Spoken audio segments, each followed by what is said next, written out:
পুলিশকে অশ্রাব্য ভাষায় গালিগালাজ বিজেপি নেতা শুভেন্দু অধিকারী। বাঁকুড়ার চোর স্লোগান শুনে শুধু মেজাজ হারানোই নয়, পুলিশকে অশ্রাব্য ভাষায় গালিগালাজ করলেন বিজেপি নেতা শুভেন্দু অধিকারী। বুধবার বাঁকুড়ার সারেঙ্গায় বিরোধীদের রাগ পুলিশের ওপর উগরে দিলেন শুভেন্দু। এদিন সন্ধ্যায় নির্বাচনী প্রচারে যাওয়ার সময় বাঁকুড়ার সারেঙ্গায় চোর চোর স্লোগান শোনেন বিরোধী দলনেতা শুভেন্দু অধিকারী। গাড়ি থামিয়ে নেমে তেড়ে যান তিনি, কিন্তু প্রকাশ্যে কাউকে দেখা যায়নি। এরপরেই কর্তব্যরত পুলিশ কর্মীকে লক্ষ্য করে গালিগালাজ করেন শুভেন্দুর অভিযোগ, শাসক দল বিশৃঙ্খলা তৈরি করতে চাইছে। ঘটনাস্থলে পুলিশ থাকলেও তারা কোনো পদক্ষেপ করেনি। সব মিলিয়ে পরিস্থিতি উত্তপ্ত হয়ে ওঠে।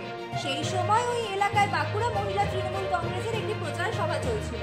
সেখান থেকে তুমুল জোরে জয় বাংলা স্লোগান ওঠে।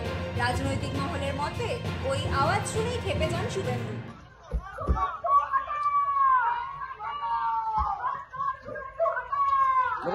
কি ব্যাপার এখানে? কি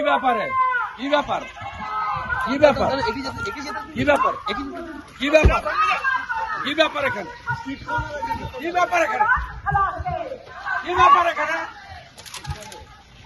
মস্তানি নাকি? আমি এদিক দিয়ে যাবো, জানেন না আপনি? মস্তানি ভোট চাক, মস্তানি নাকি?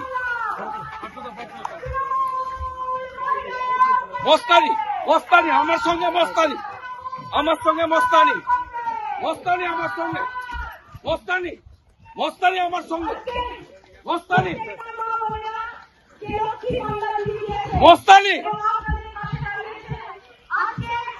হয় না।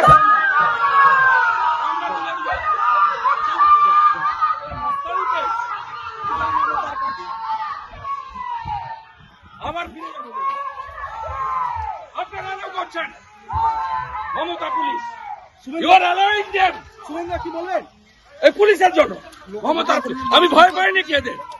কি বলবেন? তোর মমতার, হ্যাঁ, মহিলার অপমান। বাচ্চা, তোর মমতাকে জিজ্ঞেস কর, তোর মমতাকে হারিয়েছে, তোদের হারাবো। আর এই পুলিশের জন্য এইসব জিনিস হচ্ছে।